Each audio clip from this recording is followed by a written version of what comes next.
All right. يعطيكم ألف عافية. How are you, pretty people? First of all, let me say I'm very happy to be here.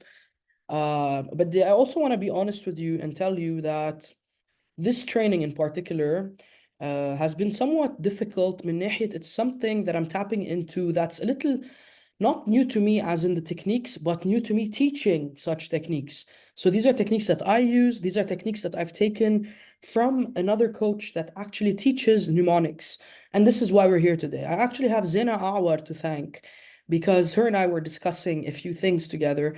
And as we were discussing, I understood that being able to help all my students retain the information they're taking, not just take the information and ask them to repeat it, but also help them retain the information, which is what we do in class, Akid, but apart from class. So I have Zena Awar to thank for this training because she actually pushed me and I got inspired to do this training because of her. So I'm very happy to be here doing this training. So this training is about mnemonics. Hala, if you've heard of mnemonics, amazing. If you haven't, it's such a beautiful term that sounds so complex, but it really isn't. In fact, mnemonics is the science of learning, okay? How the brain perceives information, how it stores information, and how it retrieves information for it to be used. Let's get into it. If you're watching this training, you should be able to get access, you should be able to have access to this document, okay? And in case you don't have access, you can find the link to download this document right under this video, okay? So, mnemonics and English, using the science of learning to enhance your English level, my English level, any person's English level, in fact, any person's English communication level. Hala, to be clear, this document is so detailed, and this is not what I'm here to do. This is not, and I'm not here uh, to read the document your way. I'm here to actually show you how these techniques will actually help you. So I'm not going to get into every single thing I've written on this document, but I've written all these things so that you don't have to research in depth, but I would push you to research more about mnemonics.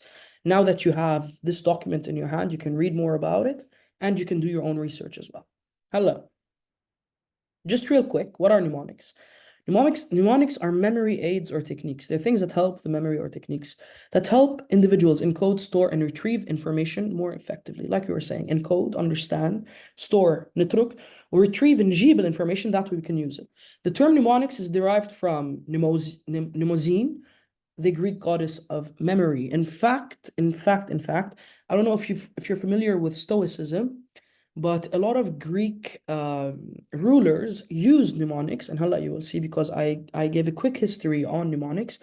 A lot of rulers used mnemonics in order to be able to give speeches back then, because back then there weren't any laptops, there weren't any like tablets, nothing to really help a person be able to deliver a speech for over an hour like nowadays, right? So they used to use mnemonics to be able to address thousands of people in Rome, in Greece, in whatever, in amphitheaters, where they address thousands of people without forgetting what they want to say. Okay, and being able to communicate at a high standard to the point that we have books written about those people. Anyway, so these techniques have been used for centuries with evidence of their use dating back to ancient Greece and Rome, which is super cool.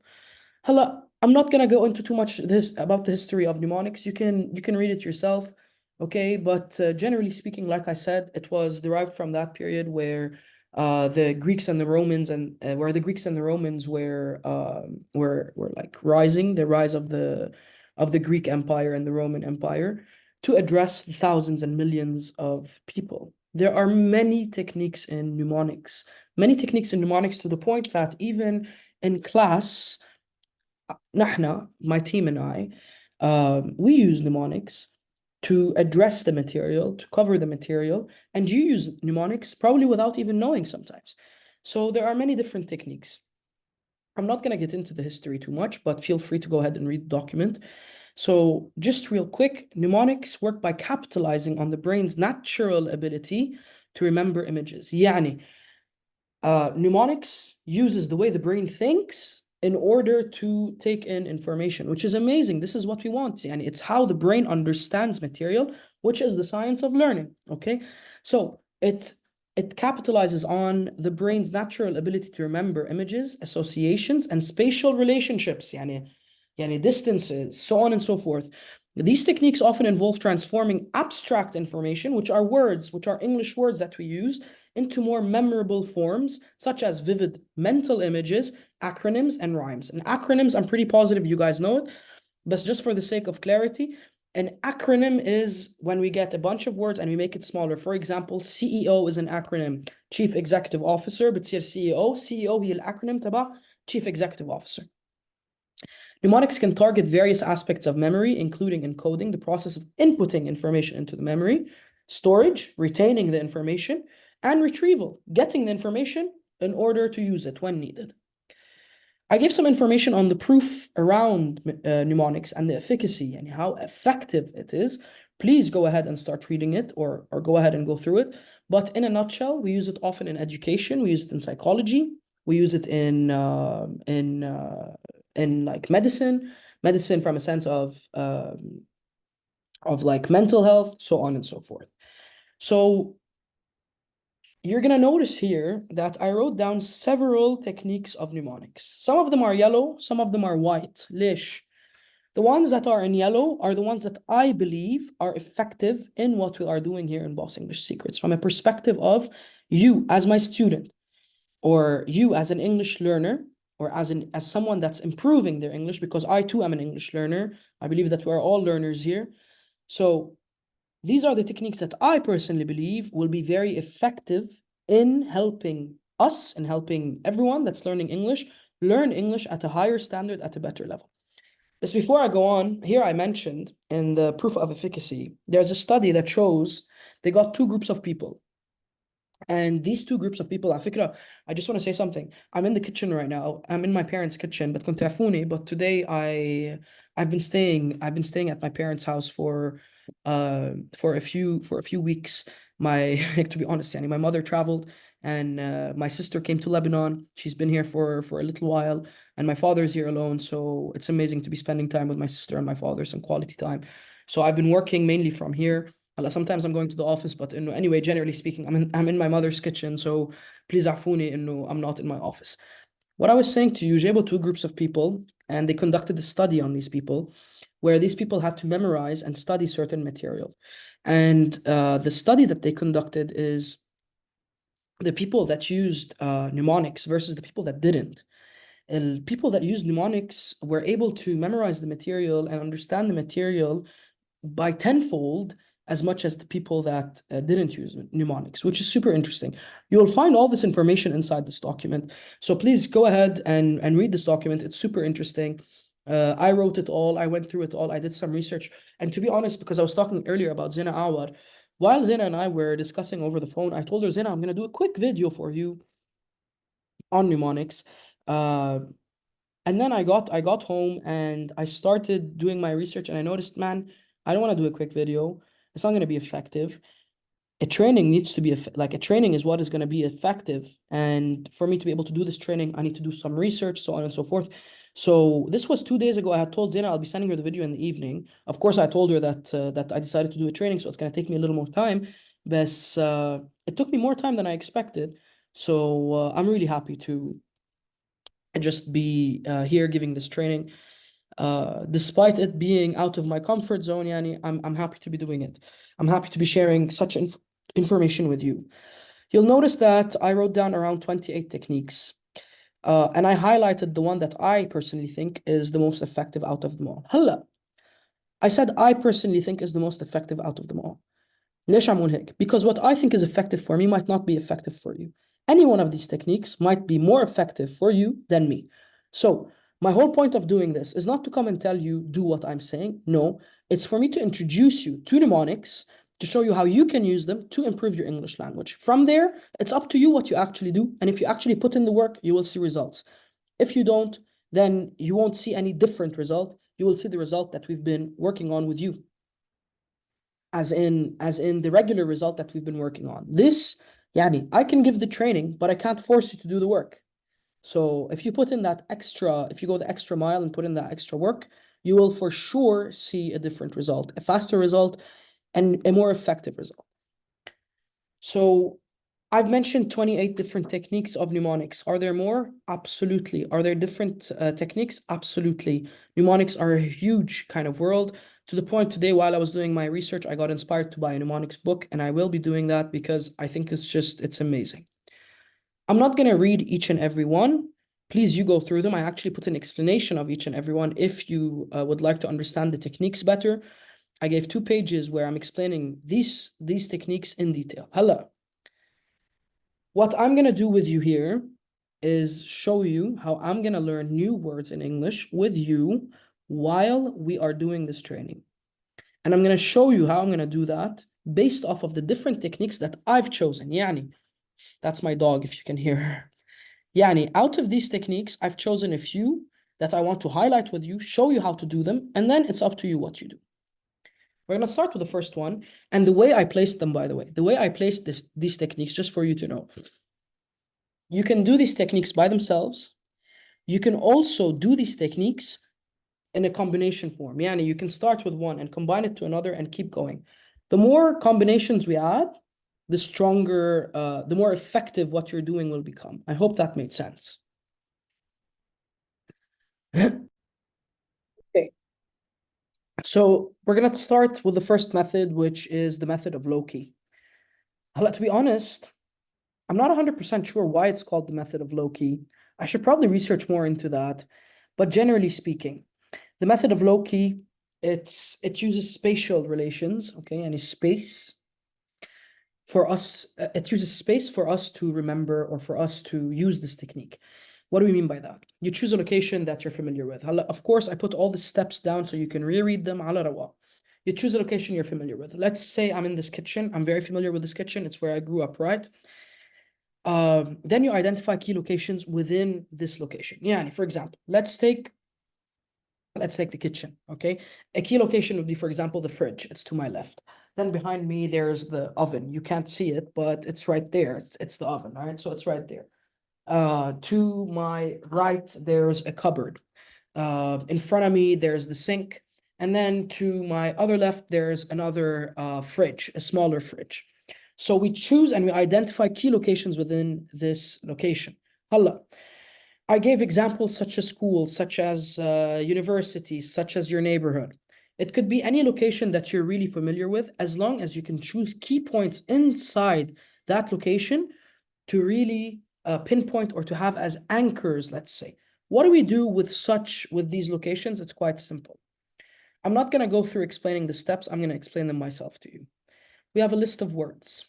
I've chosen 5 words for the sake of this training. These 5 words, you're going to see them often. These 5 words are words other than the word serendipity. All the other words I don't know. Yani I'm learning with you for the sake of this training. So the first thing we need to do is understand what each and every word means. Obviously, after our class, you're going to understand what each and every word means. And I will always say this, it's not about quantity, it's about quality. So what I want you to do when doing these exercises, don't go over 10 words. Yani 10 words is a lot. 5 is a great number. 5 to 10 is a great number. You hit the nail. We understand the meaning of these words, and then we do whatever we want to do. Then we use the mnemonic technique. We start with the first word, serendipity. First, we understand the meaning, then we know how to say them, then we use the technique. Serendipity, mellifluous, quixotic, ubiquitous, and ephemeral. Halla, ubiquitous, كمان, you might hear people say ubiquitous. I read it in both ways while I was doing my research, so I'm going to go for the second, ubiquitous, which is the way I prefer to say it. So I look at these words, I look at serendipity, mellifluous, quixotic, ubiquitous, and ephemeral. And each and every word, I give a certain location. Yeah, serendipity, I would give it to the first fridge. Mellifluous, I would give it to the oven. Quixotic, I would give it to the cupboard. Ubiquitous, I would give it to the sink. And ephemeral, which is the last word, I would give it to the other fridge. And what do I do here? Every single time I look at these locations, I say these words. This is the practice that comes in the beginning. So I look at the fridge, I say serendipity. I look at the oven, I say mellifluous. I look to my right at the cupboards, I say quixotic. I look in front of me to the sink, I say ubiquitous. I look to the other fridge and I would say, what was the word? Let me try to remember. Ephemeral. And I keep repeating this. So I'm going to keep repeating this with you so that you see that it actually works. What's the point of doing this? When we repeat it in the beginning on purpose, eventually these points are going to become anchor points, which means what? Every time I look to this fridge, I'm going to remember the word serendipity. Every time I look to the oven, I'm going to remember the word mellifluous. Every time I look to my right to the cabins or to the cabinets, I'm going to remember the word quixotic. Every time I look in front of me, I'm going to remember ubiquitous. And every time I look back at that fridge, I'm going to remember ephemeral. Hello, I want you to notice something. I moved in a certain direction. I did not move 1, 2, 3, 4, 5. I moved in a certain direction. And why am I doing that? I'm doing this because of the coach I took the mnemonics course with. He explained in detail the importance of patterns to the brain. So when we are systematic with what we are doing, things become and they fall into place and they become much easier. So let's give this one more try while I'm looking at the words, and then let's give it a try without me looking at the words. We start with the left, serendipity. We go back to the oven with mellifluous, if I'm not wrong. Yep, mellifluous, amazing. We go to the right with quixotic. We move up front with, was it ubiquitous? Yes, it was ubiquitous, amazing. And then again to the left with the other fridge with ephemeral. Let's do it one last time. I'm going to stop sharing. Let me see if this actually works with me this time. To my left, and I'm not cheating. To my left, serendipity. To my back, the oven, mellifluous. To my right, quixotic. In front of me, ubiquitous or ubiquitous. And the oven again, the fridge again, ephemeral. There we go. So now I have the ability to remember each and every anchor. I understand what each and every anchor is for. What will this do? Tomorrow when I wake up, or hello, when I close the training, every single time I look at these locations or these items inside the location, whether it's a bigger location or not, it doesn't matter. But Anna, I would push you, just like my coach pushed me back then, to choose smaller locations that you're very familiar with. Your bedroom, maybe the toilet, you can choose the toothbrush, the sink, whatever it is, the kitchen, anything you're familiar with. The smaller, I think, the better. If you go for bigger, no problem. Yani, if you drive every single day from your house to I don't know where to go to work, and you can anchor on certain locations, go for it. But I think choosing your house is the most practical thing. Let's do it one last time. I look at the fridge, I would say serendipity. I look behind me at the oven, I would say mellifluous. Was it that one? Mellifluous, serendipity, mellifluous, quixotic, ubiquitous, and serendipity, mellifluous, quixotic, ubiquitous, and ephemeral. There we go. So now I've anchored these in my mind. Notice the repetition. Notice the repetition. Yani I'm giving you a training right now. At this I'm doing this exercise with you, 6 minutes. Notice how many times I repeated and how many times I've spoken. So imagine how many times I could have repeated that process in 6 minutes. Okay? Allah, when I'm going to bed, I bet you I'm going to remember each and every single word. One last time, for the sake of the training. Serendipity, mellifluous, quixotic, ubiquitous, ephemeral. Let's double check. I'm pretty positive I'm right. Serendipity, mellifluous, quixotic, ubiquitous, ephemeral. That's the first technique. With repetition, automatically, and the pattern that we created with the anchor, this is gonna elevate the way we remember, retain, and retrieve the information by miles, So this is the first technique. The second technique would be with visualization. Okay, visualization. What do we mean by what do I mean by visualization? It's quite simple. Visualization involves creating vivid, yani detailed mental images or scenes that represent the information to be remembered. By creating vivid mental images associated with each word, you can engage your imagination and make the vocab words more memorable. The key is to immerse yourself fully in the visualization process, using all your senses to bring the scenes to life. This is so important. It's about using your senses. Yani, if you're thinking of a certain word and you're visualizing something around it, you can visualize flowers, let's say. Try to smell the flowers. Try to use your senses. With practice, you'll find that visualization becomes a powerful tool for learning and remembering new words in English. I want you to note something. You're going to notice many techniques include visualization, which is amazing. Visualization is a great tool. Hala, I'm not going to sit and actually do the visualization with you. I gave examples of how we can visualize. Let's just take serendipity as an example. We understand the definition. Serendipity refers to the occurrence of fortunate events by chance. It's a very nice word. I love this word. Let's do a visualization technique. Imagine yourself walking through a lush forest on a sunny day. You can feel that it's hot. You can imagine that it's hot. So close your eyes and imagine this. Imagine this with me. Imagine yourself walking through a lush forest on a sunny day. Suddenly, you stumble upon a hidden clearing where you find a treasure chest filled with gold coins and precious gems. This unexpected discovery fills you with joy and excitement. This image represents the concept of serendipity, where something wonderful happens unexpectedly. I want you to know something. We use a lot of visualization in class. Like I said, we use so many techniques of mnemonics while giving the lessons.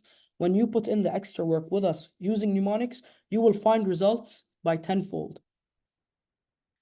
So this is the visualization technique. It's quite interesting. I think visualization alone visualization with another technique would be much more effective. Okay, ليش? Because when we show patterns to the brain understands things with patterns. I'm gonna move forward. We move into storytelling. All right, so we're gonna discuss storytelling a little bit. It's quite simple and quite straightforward. It's basically putting the words that we have chosen into a form of a story, which will help us remember each and every word. هلا the coach that I was with told me while you are using mnemonics and using storytelling or narration or visualization, the more ridiculous the thing is, the more you will remember it, because the brain is a curious brain. It enjoys fun. Our brain enjoys fun. So the more the crazier the story, the better. The crazier you can get, the more imaginative you can get, the better, the more we will remember it. To a point, I took this course with the guy 2 years ago, and there's this story that we were doing inside inside the coaching sessions that I still remember till this day. Imagine, till this day. Just because of how we did it. It was amazing. Anyway, so we choose the words, we put them in a certain sequence, and then we put them in a story. And what do? We repeat. يعني. So serendipity. هلا. We can do it separate for each and every word, and then we can link them. And you will see this later. It's called chain linking, which is linking each and every paragraph that we created or each and every idea of the story that we created for each and every word into one whole one, or narration, which is the same thing. So let's look at serendipity. Imagine a young traveler named Sarah who sets out on a journey to explore the world. Along the way, she encounters unexpected joys and fortunate discoveries. One day, while wandering through a bustling marketplace, Sarah stumbles upon an antique book filled with hidden treasures. This serendipitous find fills her with excitement and gratitude, reminding her of the beauty of chance encounters and unexpected blessings. So, when we repeat the story more than once, we will remember it. وخلاص, automatically the words will fall into place. This story is not too ridiculous. What I could have done, all right, which would have been even better, is create such a ridiculous scenario. Like, for example, there was a girl called Sarah who was walking one day in the forest. Suddenly, she found a carpet. She stood on the carpet and it started flying. The carpet took her to an island, and on the island, she landed. She found the biggest treasure in her life. She said, "Oh my God, this state is insane. It's I am surrounded with serendipity." Okay. This will make us remember the word serendipity more. We continue with the next word. Each and every word can have its own story, and then we can combine them into one story. When we repeat that, it's not about memorizing the story. It's about remembering the sequence of the story with the word we are trying to remember. Okay? So, I remembered the words because of the exercise we did earlier with شو اسمه the Loki method, okay, which is I look here, I remember serendipity, I look at the oven, mellifluous, I look here, I say quixotic, ubiquitous, and ephemeral. خلاص, automatically. Narrative chaining is exactly what I was just explaining. We create a story for each and every word, and then we combine the whole story together. And every time we add a word, yani we start with the first word, we understand the story very well. We go with the second, we understand the story very well. We repeat. We repeat the first and the second together. Then we add the third. We repeat the first, second, and third together. Then we add the fourth. We repeat first, second, third, and fourth. We do the fifth. We repeat first, second, third, fourth, and fifth together. This will cause a very good way of memory retention.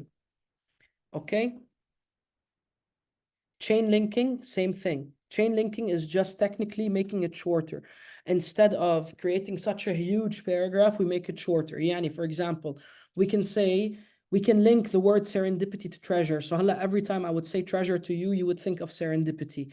Then we choose the word, let's say mellifluous, with شو بعرفني with magic. So every time I would say magic, I would remember mellifluous. So now if I say to you treasure, you would remember serendipity. If I say to you magic, you would remember mellifluous.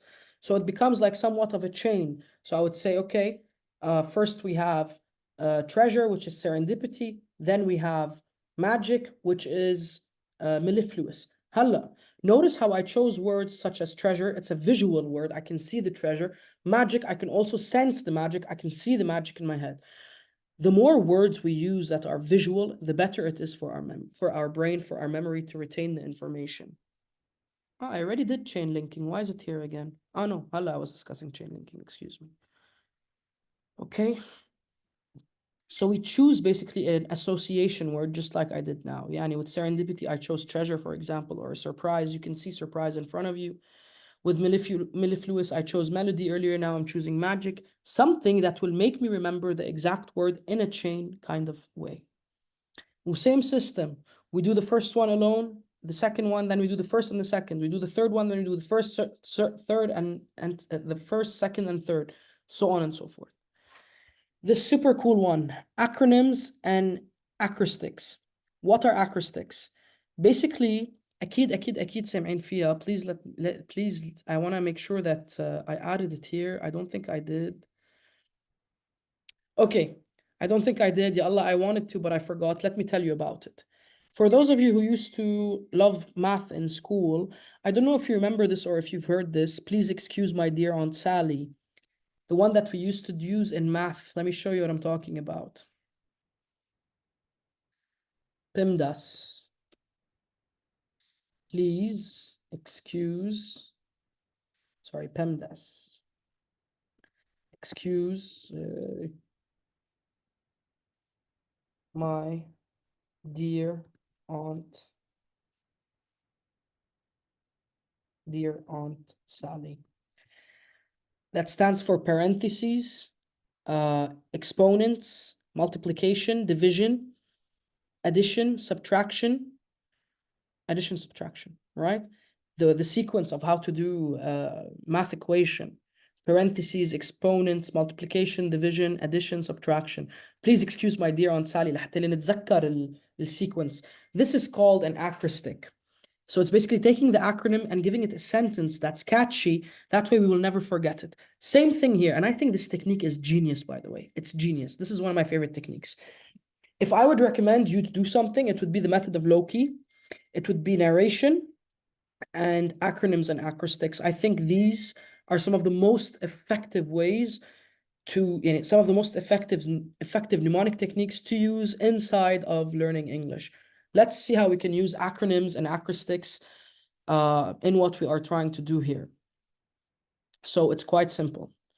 We create an acronym with the words we want to remember or with the words we are learning. يعني the words are serendipity, mellifluous, ephemeral, exotic, ubiquitous. نيجي بنطلع. We take the first letter of each word and we create the word. Smeku. I created this word. Okay. If you noticed while I was doing, please excuse my dear Aunt Sally, the first thing I said is PEMDAS. So you create a word with the first letters of the words that you are trying to remember. The sequence doesn't matter as long as the word that you're creating sounds good to you so you don't forget it. Smeku. Okay. هلا the sentence that I created out of this is sweet melodies echo quietly under. Sweet melodies echo quietly under. سمعكوا.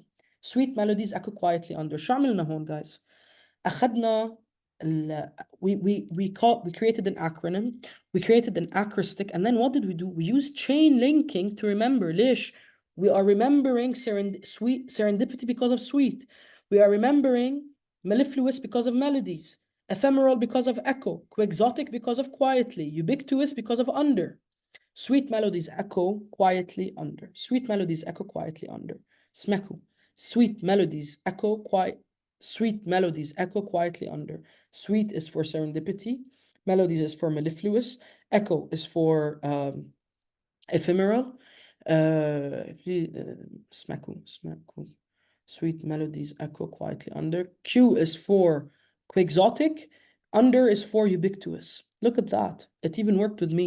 I promise you, this is the first time I'm doing it. Yani, yes, I did prepare this training, but I did not, yani, even when I closed, I forgot the words. Now I'm here, I'm learning these words with you. So now I did the method of Loki. If I look at any anchor point, I will remember. I did the narration فرجيتكم كيف بس مش احكي عن اللي فرجيتكم رح احكي عن اللي عملتهم. المethod of Loki. عملنا الacronyms والacrostics that's it. Let's keep it here. And chain linking. Okay, and chain linking. So these three techniques I personally think are the best. Hala, I did elaborate on some other certain techniques. I'm not gonna get into them right now, but basically semantic encoding is it's quite similar to narration, but basically you are narrating with something you are familiar with an experience you were familiar with, or something you are very familiar with that was true to you, like a true story that was true to you. And then we have rhymes and songs. Rhymes and songs are amazing, where we create a rhyme with the words that we have chosen. Look at this: serendipity, a pleasant find indeed, a stroke of luck like a clover in the reed. Personally, this is an amazing technique, but it's not for me. Anna, personally, it's not for me for such for this kind of work, for English, it's not for me. It might be for you. If it's for you and it works for you, amazing. For me, my top three are chain linking and narration. I think it falls under شو اسمه method of Loki or acronyms and acrostics. So that's generally the training. I really hope that it works, that it worked and you liked it. Not that it works, it does work. That it worked for you, that you liked it. I would love to hear your comments. I would love to get some feedback from you. I want to say thank you for watching my training. I hope that you benefited from this and that you understand mnemonics better.